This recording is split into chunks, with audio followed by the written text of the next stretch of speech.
So my name is Nirav Mehta. I'm with the Office of Strategy and Technology at RSA, responsible with a bunch of other smarter people there working on virtualization and cloud and what it means to secure the new IT stack, the new paradigms of computing. So I just want to reflect briefly on what a nice week it has been so far. It's a short 2 days, but really exciting for security. Would you agree? Yes? That is the theme.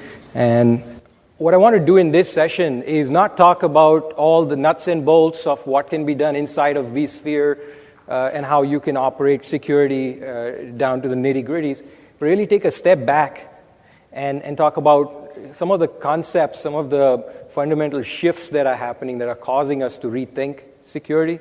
But I won't keep it only at the conceptual level. We will actually see a demonstration, a video of a solution we launched this week. So we'll do a little bit of the high level and the low level, but I did want to step back a little bit and talk about what's driving some of this change. So a quick note about what to expect out of this session. We will look at security pain points that we have uncovered through primary research, secondary research. So we share with you what we are hearing from your colleagues. Very specific concerns related to virtualization and security, as well as compliance. We will share with you 5 key security controls or foundational elements that drive a strong security foundation.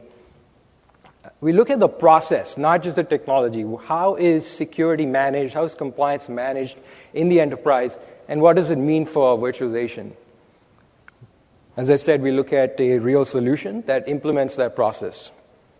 What this is not about is any specific regulation, so it won't be analysis of what does virtualization mean to PCI DSS or how to really solve a certain FISMA requirement.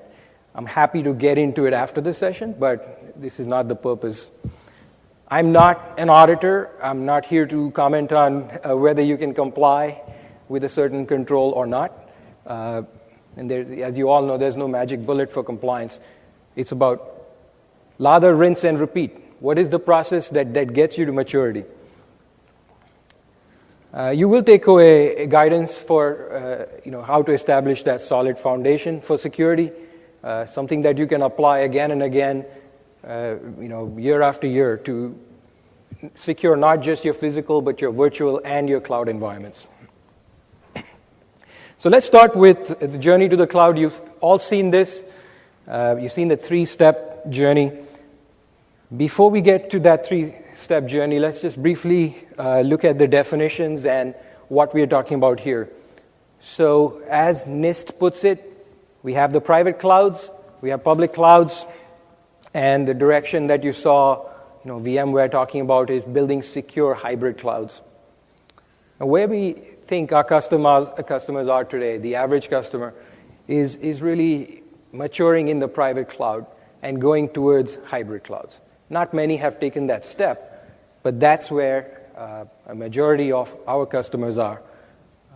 Mature deployments of internal data center virtualization, some with desktop virtualization, and beginning to think about how to use external providers. So that's the context to keep in mind. The other thing here in terms of these 3 steps is to understand the security requirements at each of these steps. And the security requirements really stem from concerns that customers have at each of those steps. We did conduct a survey with about 230 CIOs, CISOs, and we asked them for private cloud computing within their data centers, what were some of the top concerns that inhibit their adoption to higher and higher rates of virtualization. Security was one of the top concerns. But I want to draw your attention to 2 others. One is lack of internal expertise. If you don't understand what it takes to operate your virtual environment securely, if you don't understand the implications of compliance, there are a lot of perils. It's not just about technology. And too few best practices to pull from. Is there a knowledge base, a set of processes that really walk you through everything you need to do to secure that environment? So those are, your voice, the voice of the customer. Another little data point here, Chad Sakach, one of our executives, has a pretty popular blog, 121 hardcore virtualization admins, people who operate these environments day in and out. They commented on specific concerns related to security. And you see the number one concern there is, while you know how to harden your environment, your vSphere environment, can you really pass an audit? Do you know what it takes to pass an audit? Do you have the processes to be able to produce that evidence? That was one concern.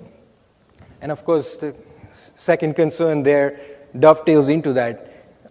Do you actually know in practice what it takes to secure your vSphere infrastructure or vCenter, the administrative roles, and network configuration?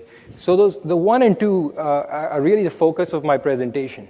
How can you really get to saying, yes, I get it, I know what it takes, and I can produce that evidence? So that's where customers are. That's where they're starting. They're looking for guidance for how to really go to the next level of maturity. Some of the considerations from a security perspective, if you look at what the CIO is saying, the CIO wants to accelerate the virtualization of SAP, of Oracle, of the next business-critical application. And as a result of that, the CISO is being tasked with managing risk at a much higher level. Data center virtualization, what does it mean to my business-critical application? It's not just about performance concerns, but also risk. Where's my sensitive data? Do I have a handle on who has access to it? Is it encrypted wherever it is?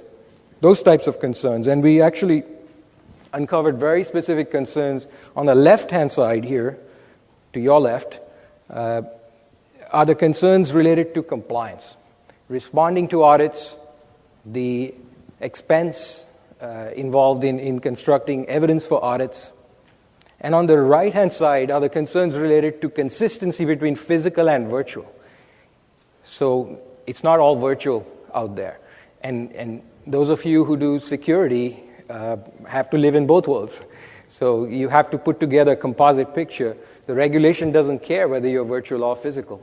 So how do you really consistently secure physical and virtual environments and put together a correlated picture? So that's yet more research that we conducted. So what does all this mean, and why are we seeing all these questions come up? So 3 dimensions along which change is being pushed upon the data center, on the IT organizations. The first one is technology consolidation. At the virtualization layer, you see server and network technologies come together. And now, as you noticed with the VA-AI interfaces, the storage layer is also sort of melding into server and network. So this presents challenges to security professionals. Where is that perimeter? Where does storage security stop and network security start? Those lines are gone. And it does present some challenges, but it also presents a really neat opportunity, a vantage point to secure the entire stack from the hypervisor layer.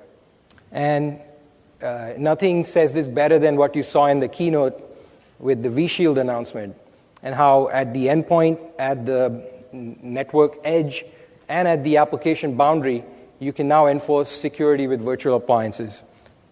So pros and cons. The other big change, and I'm sure all of you have seen this or heard about it, is the fuzziness in the administrative roles. Who is your network administrator anymore? Right? Who is the storage administrator?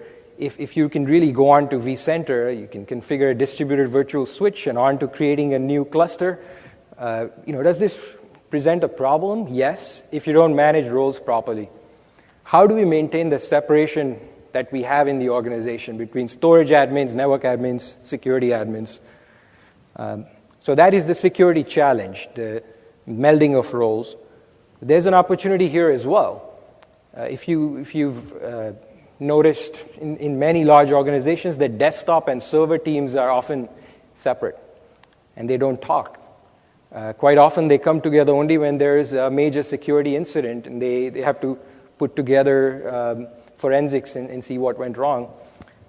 What we see even at within our own organization at EMC, the desktop and server team had to work hand in hand right from day one to deploy VDI for EMC. There was no choice because VDI is delivered out of your data center. There is no boundary anymore. So that caused a better architecture, better alignment between desktop and server teams. So that's an opportunity.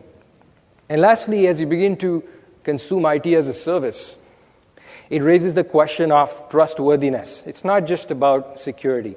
If you're using an external service provider, no matter what assurances you are provided about encryption, administrative authentication, you as a customer are going to ask for some transparency.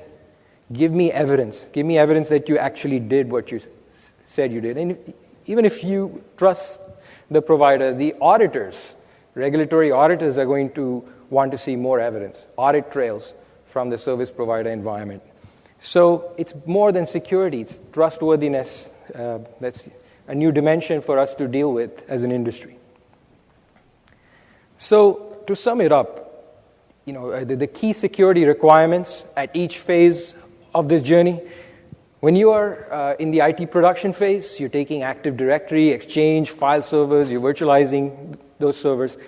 It's about making sure virtualization is properly monitored, that you have log collection, event reporting, what's the administrative user doing, the privileged users, are those privileges properly controlled? Is there overlap in roles? That's the kind of capability you introduce at that phase. Once you go into the second phase with business critical applications, you have to address security compliance. Where is the sensitive information, be it private health information, personally identifiable information, PCI, DSS, regulated information. You also have to think about security operations, and why is that important? The handoff between security operations and IT operations is crucial in quickly remediating security issues. So if you don't know, whom to call when something goes wrong and what each one's role is, it could significantly add to the time to respond to security incidents. And especially with virtualization, there is the scope of people pointing in 5 different directions when something goes wrong. So having the right roles in place and the orchestration between those roles is critical at that phase. And lastly, as you go into IT as a service, it's about secure multi-tenancy and the ability to address trust concerns. Is my data really secure in your cloud? Can the other tenants see it? Can the service provider do damage to my data? So that in a nutshell is the set of capabilities that you have to shoot for. The focus of this session is step 2, security compliance, how to establish a foundation for all of this and add capabilities over time. So the first thing we have to do before we talk product capabilities, technologies, encryption, authentication, before any of that, what we have to do is look at what changes with virtualization. Because I don't think we need to reinvent security. It's an established science. There are mature processes within organizations. So what we did is we looked at 5 elements. Those are the 5 key elements of change within the data center, and map each of them to a key security capability. So once you go down that list, you have a pretty good coverage for what you need to have a solid foundation. So the first change is, as I mentioned earlier, there's a new virtualization layer that's consolidating various other layers of the stack. You must ensure that this new infrastructure is hardened. Hardened according to NIST, CIS, DISA specs, whatever it is, based on your vertical. You follow the standards that matter. And, of course, VMware's own guidance. So the vSphere hardening guidelines have been produced for the last 3 versions. Very comprehensive, very good guidance. That's a great starting point to establish that hardened platform. The next dimension, or the next major change in the data center is convergence in network and server layers. And what this does is it really collapses a lot of the network functions within the ESX host. These functions, whether it's switching, whether it's routing happening within the ESX host, you really cannot see that traffic using physical network devices. So it's crucial at this point to have virtual security devices that can peer into virtual networks and really within a ESX host control traffic. Again, VMware's vShield family of products is a great example of this type of control. We talked about separation of duties, crucial to maintain separation and have proper administrative authentication, especially to ESX and ESXi. You have dozens of ESX servers spread across branch offices, many data centers. These become backdoors, and you really have to either have strong authentication to those interfaces or lock down those interfaces so you cannot get in via service console. Won't be an option for most, so you would want to have strong authentication to ESX. The fourth one, and this is really not just about security, it's the rate of change. All the vMotion, the DRS, and now the back-end activity happening in the storage layer where data is going back and forth much more fluidly introduces some complexity. And the fundamental capability here to pay attention to is configuration and change management. Really, that circuit breaker, when things are happening too fast, on demand, you want to ensure that your most critical applications are controlled via workflow. So something like VMware's Orchestrator product, free, out of the box, ships with the vSphere Enterprise platform. A really easy way of constructing the right kind of sequence so you have someone who configures and someone who approves that configuration, especially for operations like vMotion, cloning, so you don't have unexpected consequences. And the last one is you definitely don't want any of this to be a blind spot. So capturing events, detailed events from the vSphere platform, vCenter, and making sure these events are correlated with your physical infrastructure is crucial. So these are just 5 basic controls, but very powerful. If you have these elements within the data center, you're really far ahead of many customers. They aren't doing this, primarily because there's a lot of products out there, point products, and what we really need to do is step back and look at what changed. So to get into more detail about this, we wrote a security brief, about 25 pages of actionable guidance, specific VMware capabilities, RSA capabilities that apply to those 5 transformational elements. So Carol, the back of the room has a few copies. So on your way out, if you're interested, pick it up. Don't read it tonight, maybe on the plane. So we talked about technologies, we talked about rate of change, hypervisor enforcement. Let's talk about the people a little more. So if you look at the organization, there are 3 layers of security management. At the very top layer is your risk officer, your compliance officer, your privacy officer. This person and that team is responsible for establishing organizational policies for thou shalt not leak sensitive information, or you will be PCI compliant in that region. The highest level policy. At the next level are your enterprise security administrators, your security team that manages data loss prevention products, encryption, authentication servers. And this team really translates high-level policy into very detailed security policy. For example, what encryption strength will you use for PCI encryption? What strength of authentication is suitable for your extranet, for your partner portal? So that kind of decisions being taken at the second layer. And lastly, you have your virtualization administrators, your VMware administrators. And what this team is doing is really configuring your data center to work efficiently. They have control over the knobs and buttons. Pretty simple model, but the one thing that goes wrong here is the layers 2 and 3 trying to do each other's job. And this happens because the guidance provided by one layer to the other is not very actionable. Often we hear our customers say that policy is actually communicated via edict, right?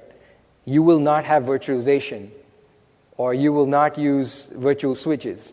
And that doesn't go anywhere, right? It happens anyway.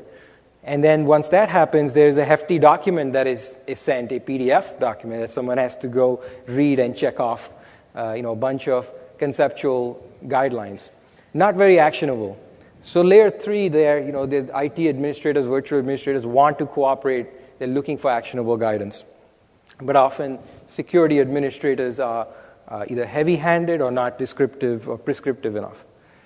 On the lowest level, the virtualization administrators, they take the expedient way when operating virtual networks, and often that means performance trumps security, not always, but in cases where there is a choice, their job is to keep applications running. So often we see this mismatch or impedance mismatch in goals. I think there's room for refinement here. And I'm going to talk about exactly how we might be able to achieve better synchronization. This is about people and how people achieve objectives that they all agree to. And lastly, let's not forget, as I mentioned earlier, it is about physical and virtual compliance. Compliance or security management or risk management is never about just your virtual infrastructure or your cloud infrastructure. It all has to bubble up and correlate and answer one question is, do I understand my risk? What is it? Can I afford to take that risk? And how do I mitigate it? One question with 4 subparts. But it really is about correlating both physical and virtual. So in order to really get to everything I mentioned, a solid technology foundation and having the right processes in place, we think it is this basic 4-step cycle. If you look at this as the cycle for managing VMware security, at the very top, it starts by having a handle on your VMware infrastructure. What is out there? How many vCenters, ESX, ESXi, reading the configuration of those hosts, how many vSwitches, getting all of them into a system where they can then be orchestrated for security. The second step there is manual as well as automated assessments of whether those devices are securely configured. Not everything can be automated. I think the goal is to really auto-wire all our security. You just switch it on. But we are far from that. And we have to acknowledge that there is a role for manual orchestration of certain complex security objectives. The third step is actual remediation. Once you know what's wrong, very specific guidance needs to be given on what is wrong so the right person can fix it. And these seem pretty simple on this cycle, but it's a matter of identifying the device owner and giving them the information they need. And lastly, once you have configured your environment correctly, you have been proactive, you have your anti-malware active, you have your switches hardened, and you have your firewalls deployed, you still want to look for security events to make sure that those configurations are effective. And when you correlate your configuration and your events, you really have a true security posture. Okay, so now for the fun part. We actually launched a solution today. Those of you who might have seen the EMC Super Session. We launched a solution based on RSA's Archer and Envision products that actually enable this loop and provide you a much better ROI on operational elements, not just technology. So let me quickly introduce you to the cycle and what we've done. So you remember the cycle from the previous slide. What we've done at the very top in the first step is we've used PowerShell to actually go to vCenter and discover a variety of configuration information. Not just what devices exist, but also what is their configuration state. And based on this initial import and assessment, in the next step, we send out to all the device owners that we, by the way, have discovered from vCenter. We send out email notifications, or they could log into our console and see notifications of what is wrong and what questions need to be answered based on that initial assessment. Once the administrators who own those devices answer those questions, we then go and automatically assess the configuration of devices again to ensure that they've done what they were supposed to do. There's about 30 to 40% automation in this process, which is substantial given all the controls you have to manage. And then we actually, based on what we find is wrong, send a notification to only the administrators who need to see those notifications with very concrete guidance. Go to that switch, use that setting, turn that bit on, and you will now be compliant. So it's really a matter of distilling the information down to where it needs to be. And lastly, on the fourth step there, we have integrated RSA's Envision product with RSA's Archer product. So all the evidence that Envision is collecting from VMware, from the VI SDK, and even from ecosystem products like VMware Configuration Manager or the HyTrust access platform. We take all this evidence, map it to the right controls in Archer, so it informs the global dashboard. And that's what you're going to see. So let me quickly switch to that video.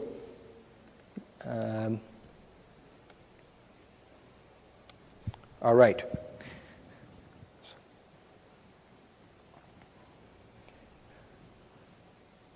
So as I mentioned, it's hundreds of new controls that we've added to the Archer platform. And for those of you who may not be aware, the RSA Archer platform is really an IT GRC tool. It's there to really specify what are the organizational security policies, what do they mean for Windows, for Linux, for your applications, for VMware. So very high-level policies translated to very specific controls. And then that becomes the central point of orchestration for all security within your organization. So we updated the Archer platform, the Envision platform, and we introduced what we call the RSA Secure Book, which is basically a reference architecture and many steps that get you to this phase. So it really makes it a lot more easy to deploy out of the box without needing heavy services engagement. So we talked about this cycle, and let me switch to the first step in this cycle, and that's really the import of devices. So what you're looking at here is, I'm sorry about this. Sorry. Okay, here we go. So this is RSA Archer, and what you see here is dozens of ESX and ESXi hosts were automatically discovered by the tool. As I mentioned earlier, this is PowerShell. We configure it to point to vCenter. It picked up all the vSphere components like vSwitches, ESX, ESXi. But not only that, it then automatically mapped those devices to the security controls that matter. So of the hundreds of vSphere security controls, if 30 of them matter to ESXi, they automatically get mapped in this system, so you don't have to do that. Next, what we're going to show is if you click on one of these ESX hosts, you can actually see the device owner. You see the controls mapped to that specific device. You see there's about 5 or 6, about 30 of them. And these controls span 4 domains: platform security, access control, network security, and operational. And what you now see there, you see the checks and crosses. You can actually see for that device. Let me quickly go back there for a second. For that device, you can see individual security controls that are either compliant or not compliant. And this, the crucial aspect here is the time to get to this view. Whereas otherwise, you would have had to launch a manual campaign, send PDF documents saying, here's 200 pages, tell me what you've done. Instead, the tool really gets you to this kind of view much faster. Any whole questions to the end? So that was one device. And what we now see here is your entire virtual environment, all your vCenters, your ESXs. This is now showing you your global security posture. The red stuff is non-compliant, the yellow has not yet been evaluated, the green is compliant. And on the right-hand side, there you see yet another view by technology domain. So what it says there is from a platform security perspective, almost half and half are manual and automated. The more automated assessments, the faster time to value, the higher assurance. Some of the operational security elements rightfully cannot be automated so easily, so there the mix is different. So what you're looking at is really just one of the views we show. You can pretty much customize this to show a variety of other things. It's a pretty powerful database. So let's look at a control that is non-compliant. Actually, we're going to look, before that, we're going to look at a new device that has just been discovered. So at the bottom of the screen, you see there it says a new ESXi server just got discovered. Now, what happens next is the right administrator, when they log in, they actually see that notification saying that server was discovered. And before you do anything else, follow these 30 guidelines to ensure that very specific things are accomplished. So vSwitch should not be in promiscuous mode, or you have the right administrative role separation, or you have the service console lockdown. Those questions now are, they're now filtered down to that type of device and that administrator. That person will now say yes or no, and that becomes the first posture for that device. And like I said, after that, automatically we keep assessing the security of that ESXi host. So this is that ESXi administrator following this list, answering the questions, 60-odd questions. And what they find, and what you'll see next, is one of the servers is still non-compliant.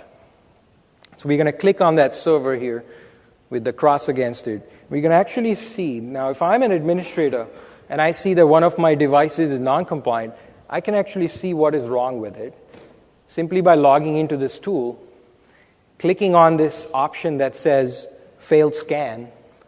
If I click on that specific scan, you'll see pretty actionable guidance on what's wrong. So in this case, you can see there it says, right in the center of the screen, it says disable promiscuous mode on your vSwitch. So the administrator sees this. The idea is then they go to the vCenter interface and actually switch that config, which is what you see right here. So in the demo, we're actually opening up the vSwitch properties, changing the promiscuous mode, and then we'll go back to Archer and see that compliance status flip from non-compliant to compliant. So again, time to value, time to remediate. You'll see that cross change because we are continuously checking to see if the configuration has switched.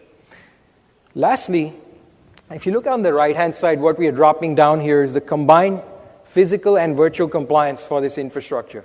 And this, I mentioned to you, is crucial. Because RSA Archer is a tool for enterprise-wide security compliance, it is collecting all this evidence from other non-VMware devices as well.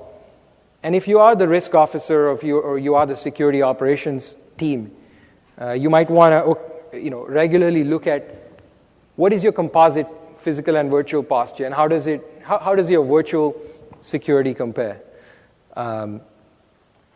And I think if I'm not mistaken here, virtual security is better than physical.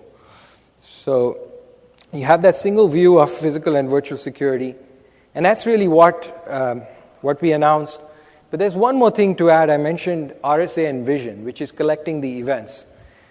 And the events come not just from vSphere, but I mentioned to you there are configuration management products, there are access control products. In this case, what you're looking at is VMware's vShield network security products. We have integrated Envision so it can collect events from vShield. And anytime there is a network security event, it informs RSA's Envision, which bubbles it up to Archer. And again, the time to compliance or time to visibility is reduced substantially. Another example of collecting events is HyTrust. It's a startup in this space. They do a lot of good work related to access control, platform security. They're good partners of ours. In this case, what you're seeing is when HyTrust catches an access permission violation, it logs that to Envision. And Envision, in turn, once again, bubbles it up to Archer.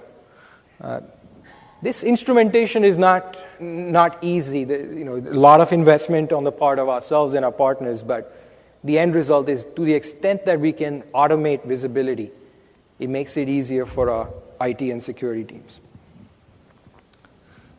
So that's really the demo. But I want to evoke a quick analogy that might make this perhaps a little more real for you. How many of you know this guy?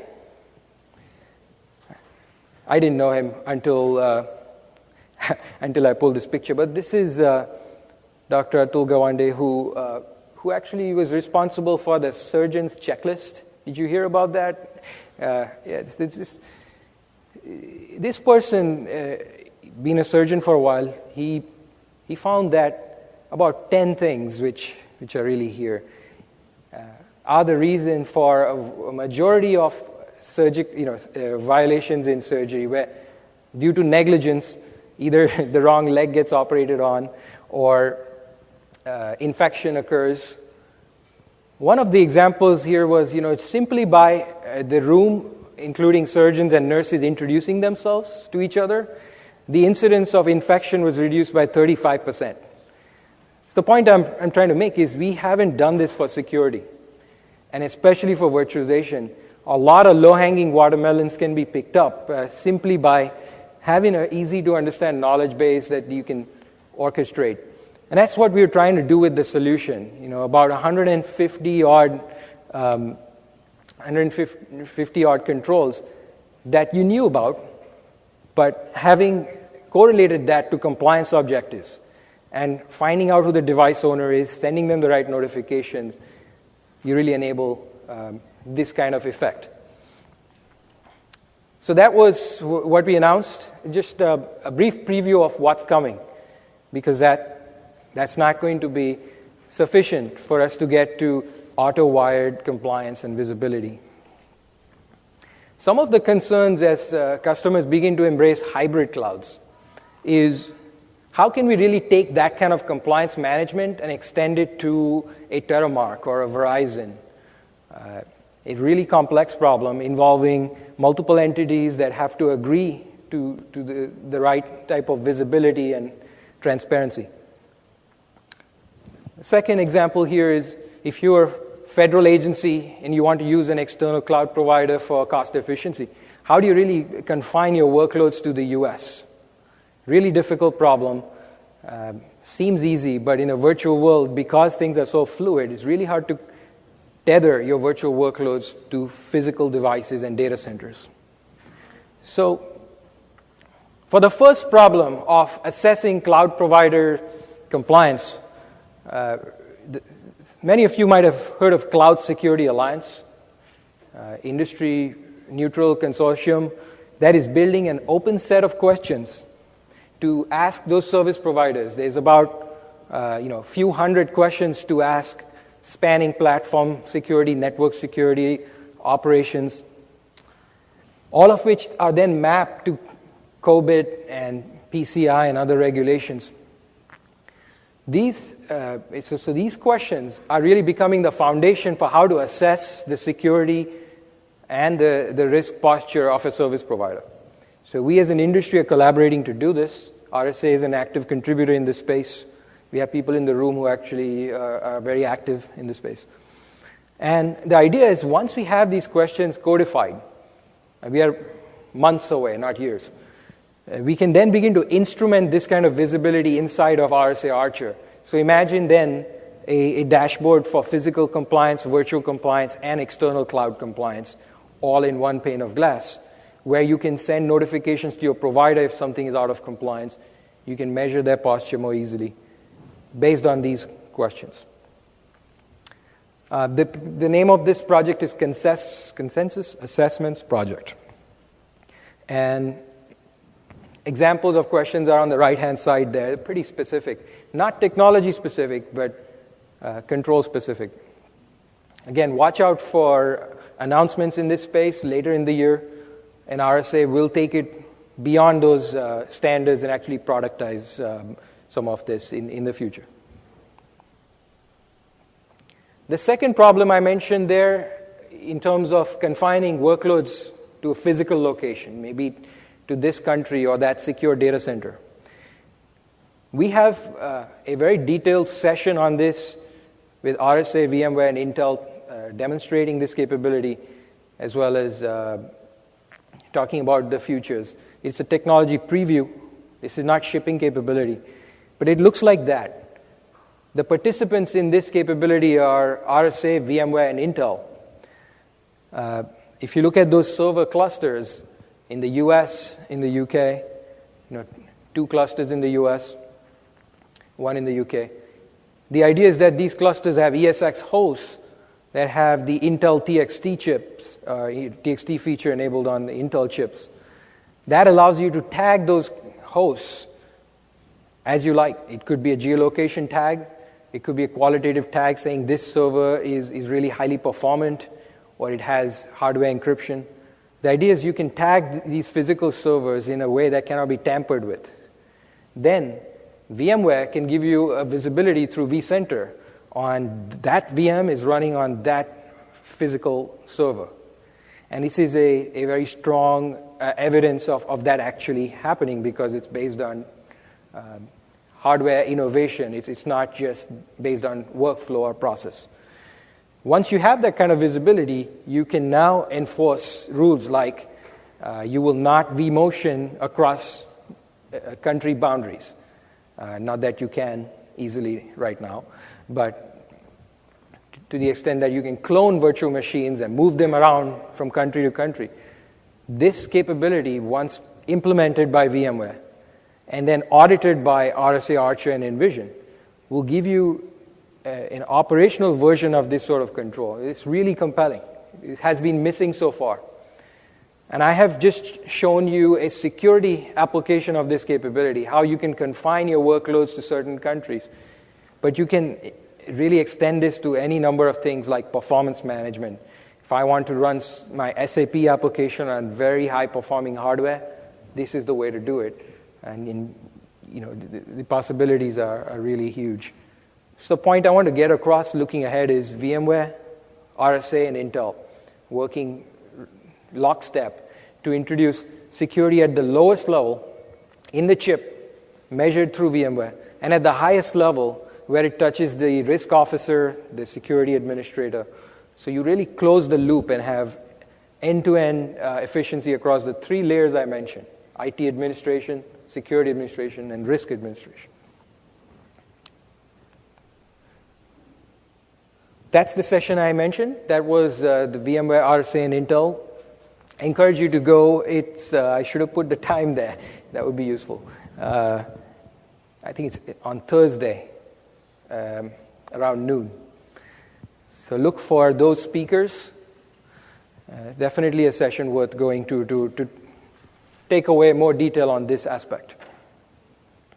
All right, so that was a bit of a fire hose and managing the process with an example. I'll pause here now and take any questions, starting with you, Jim. Yeah, a couple of questions. So back to the Archer reporting